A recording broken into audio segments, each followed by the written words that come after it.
I'm Kat from the Wild Alaskan Company recipe team. I'm going to be sharing a few sauces and marinades that go very well with grilled wild-caught seafood. Doesn't matter which species, all of these sauces and marinades that I'm making should go with just about anything. We've got a honey marinade with blackening spices for salmon, a very simple garlic herb marinade for whitefish. I'm going to be making a cucumber yogurt tzatziki and a vibrant salsa verde. Along with that, I'll grill a couple of fillets of fish so that we have something to vicariously enjoy these sauces and marinades on. First thing I'm going to make is a honey marinade for sockeye salmon. After that, I'll do a garlic herb marinade for whitefish, and then I'll get those started so that they can do their magic while we pivot to sauces. So let's jump into salmon so we can start marinating. What we're doing here is basically mixing together a few dry spices, some like basic pantry staples that you probably have in your pantry. I've got a little smoked paprika. There's some cayenne sprinkled in here as well. Garlic powder. I have dried oregano. It's a pretty short ingredient list, pretty basic dry rub. This is what I'm going to be putting onto sockeye salmon, which I have already patted dry. We are going to be putting spices onto this and like some olive oil, so it's not going to be like a dry piece of fish, but I've patted dry the moisture that is on top of this from the ice glaze. To this, what I'm going to do is season this with a little bit of salt because I don't have any in the rub itself. Let's go ahead and do both sides here. Just mix that together with the back of a spoon so it's nice and distributed. I'm going to just sprinkle this on top of the fish and make sure it all sticks. You don't need to rub it in, but just make sure that it's sticking to the surfaces. We could actually cook the fish like this on the grill, and it would be pretty delicious with like maybe a little bit of olive oil on top. But what's going to be really cool about this marinade is not only are we adding olive oil, we're going to add a little bit of honey to this. Between the combination of spices here, which really react to heat, paprika with maybe a little bit of fire on top of it is going to get a really nice blackened color. And the honey, which has sugars that caramelize under the heat, we're going to have a really nice charred, delicious filet by the time this is done cooking. So I'm just adding about maybe like 2 teaspoons of honey to this. I'm kind of just eyeballing it based on the proportions on the recipe. So marinades are great because a lot of times you don't have to be super exact. And I'm just going to turn this to coat it. For now, I'm going to let this sit just on the side to marinate. That is doing its thing and it's going to be so good. Like I said, we're going to set that aside for 15 minutes. In the meantime,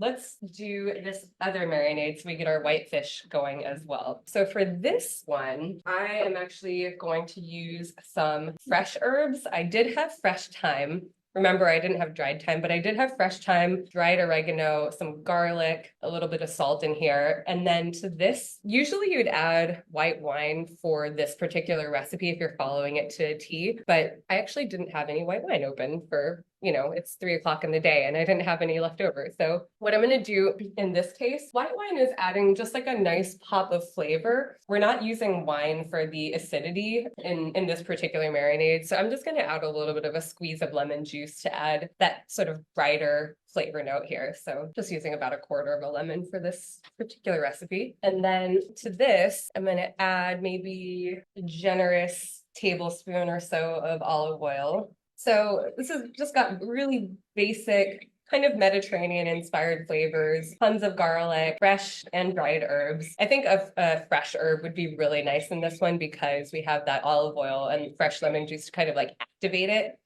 It's okay, you can always make do with dried herbs. The flavor just isn't going to come through as pronounced. Let's go ahead and put in some pepper as well. And then sort of the same thing, what we're just going to do is coat the yellow eye in this. And I'll let it marinate for 15 minutes or so. This one might actually be a nice one to put in like a resealable bag, but especially if you have multiple fillets, since the honey one kind of sticks to the salmon, but this is like a little more watery. It'll be fine like this. I'll just pile some of these goodies on top and let that do its thing off to the side. I'm really looking forward to seeing how this cooks up. In the meantime, we're going to do one more prep thing. So what I have here, this looks like mush right now, but this is cucumber that I've grated on a box grater just like this, about half a cucumber. And this is going to go into like a Greek style cucumber yogurt sauce or like a tzatziki. Right now, you can see that the water has already kind of pooled up the liquid in the cucumber because we've grated it. But just to give that a little extra boost, I'm going to sprinkle some salt on top of there and maybe just give that a little bit of a stir so that when we mix this into a yogurt sauce, it'll stay nice and thick and creamy. It's not going to be like a watery, like milky sauce. It'll be nice and dippable.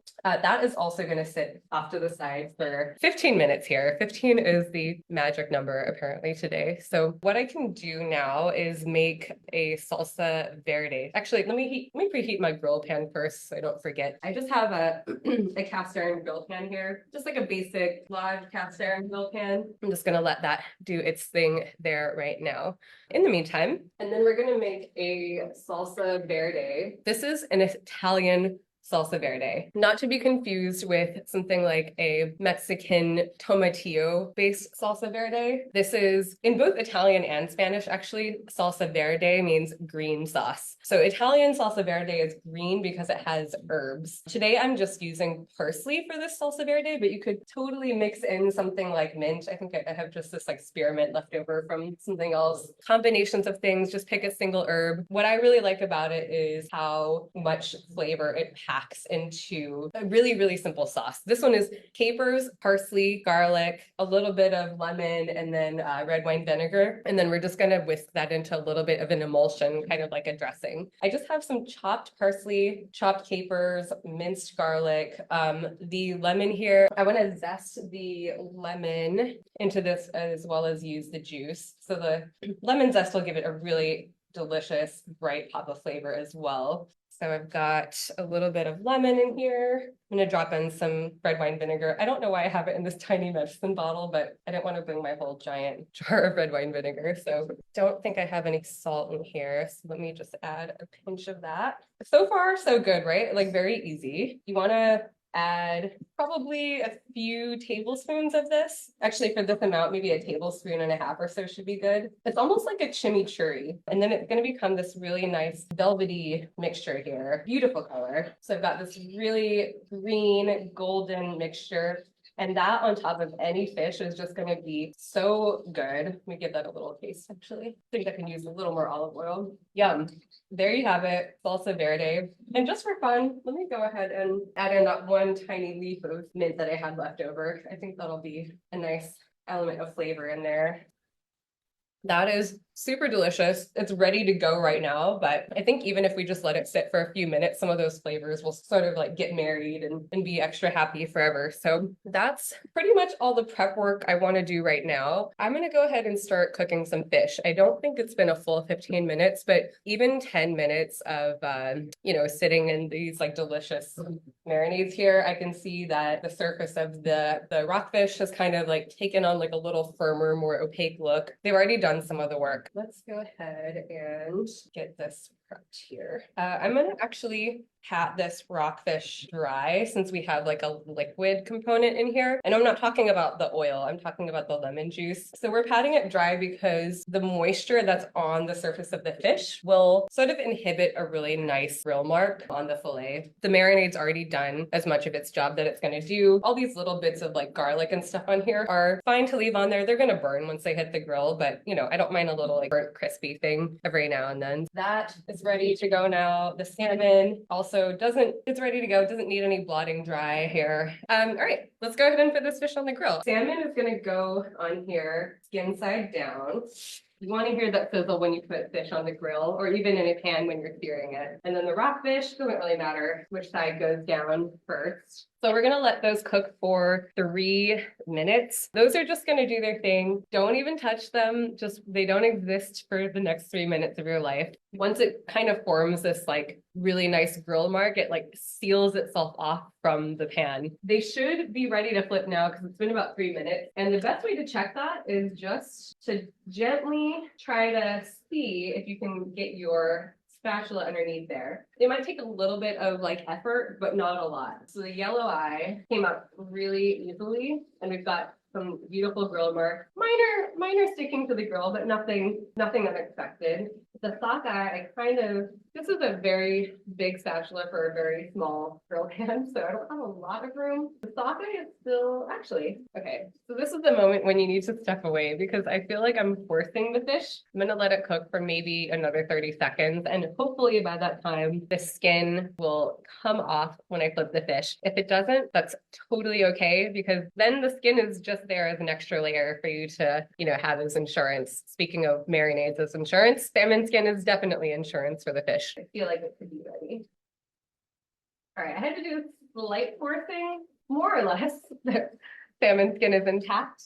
Nothing's falling apart. The actual fillet itself is perfect. This is just the most straightforward way to grill seafood without any accoutrements. You don't need a grill pan or grill grid. It's fine to use those, but the fish is going to stick to that too. So this is like the way I like to do it. I feel like the raw fish is probably ready at this point. So let's see. I'm going to go ahead and take that off here. And the salmon, maybe because this first side is a little bit stubborn, I'm just going to turn the heat off and let the residual heat in the pan finish the fish because I think it'll be perfectly cooked if I leave that there for another 30 seconds or so. Just like that. These look pretty yummy here. I want to go ahead and finish the tzatziki, the cucumber yogurt sauce. I'm going to set this aside for now. What I have here is that grated cucumber. So there's even more water, moisture that has come off of this fish. And actually, what I can do is, let me grab a paper towel. You can use something like cheesecloth for this, or even just like a regular kitchen towel. Even a paper towel will work where you can spoon this in here and kind of drain this excess water, the natural juices of the cucumber. So I'm just gonna do this and give this a little bit of a squeeze. I don't want to break the paper towel, but there's a lot of juice coming out of this right now. I know my hand's covering it up. But what this is gonna leave behind is that really nice like cucumber texture and flavor, like a really like crisp, cool flavor, but without all of this stuff to make our sauce watery. So this is now no longer. That's going to go straight into the sink. Just going to go ahead and use this bowl because it's still good. And all of that cucumber, with half a cucumber, just became this little blob, which I always think is funny. All right, so this, what I'm going to do is add the rest of the ingredients. Since I'm just making a smaller batch of this, I have like a half cup of yogurt here. I have Greek yogurt, of course. So that is kind of like the cucumber. It's also been strained, so it's nice and thick. Nothing watery in here. And then I have a little bit of garlic, minced garlic, mint, and dill. As you can see, you can use just mint, you can use just dill, whatever you have available to you. I think those are great herbs to have on hand. And I think I actually want a little bit of lemon for this too. I think it's awesome with anything that's like a grilled vegetable, grilled seafood. It's just a really nice contrast. Again, whereas this like salsa verde was like a nice contrast of brightness and herbiness, this is like a nice contrast of cool like creaminess with something that's like a charred fillet of fish. So this is looking super delicious right now. That tastes awesome. What I'm going to do now, I guess, is serve up some of this fish. We got our two sauces that we made. Both were super, super easy. I think pretty essential, basic ingredients that anyone can have in their kitchen. Then we've got, of course, our delicious grilled fish. We'll do these separately here. The salmon, I don't think needs any sauce because this already has so much flavor on it. But I'm just going to serve this maybe with a little bit of something like this. Probably with more vegetables, would be a perfect summer meal to me. Just super simple. If you wanted to add a sauce to this plate, what I would do is a little dollop of this cucumber yogurt right on top of the asparagus. So this looks great. Let's take a bite. Perfectly flaky here. As you can see, that corner came off really easily. And the honey with the fish, I don't know what it is about salmon that makes it so delicious to have with something sugary like maple syrup or brown sugar. All of those things are really, really tasty with salmon. And this is no exception to that. Just super, super delicious. So I think that that is one of my favorite meals to have in the summer. Now let's see about the yellow eye. I did say that I've never grilled yellow eye before. Grilling it worked out perfectly. It came up off the grill super nicely. It's got awesome grill marks here, on both sides. It should be flaky, but to this, what I want to do is add this salsa verde. I think this actually would be good with the tzatziki as well, but just for the sake of using this, I would say be super generous with salsa verde, especially if you have a really nice olive oil. This is going to taste so good. And of course, you could serve this with a side of vegetables as well. Let's give that a little taste here. I'm going to say thumbs up for both of these things. Really simple marinades, simple sauces, simple preparations of grilled fish. That's it. Those are things that I think you can use all summer with almost any species of fish. That's what we made today. We made a lot of stuff. I hope to see you next week. We're hosting a regular sort of usual event that we have called Easy Ways to Eat More Seafood. Essentially, it's a back to basics event. We won't be doing grilling, just super simple basics that can make it really easy for anyone to eat any species of seafood more often. I'll cover different ways to thaw fish, helpful tools, and one of my favorite cooking methods for beginners and even experts. So I know some of you have been to this before. If you haven't, it is a must attend because you think you know everything, but you probably don't, and nor do I for that matter. It's a nice place to learn. So until then, thanks for coming and live wild, everybody.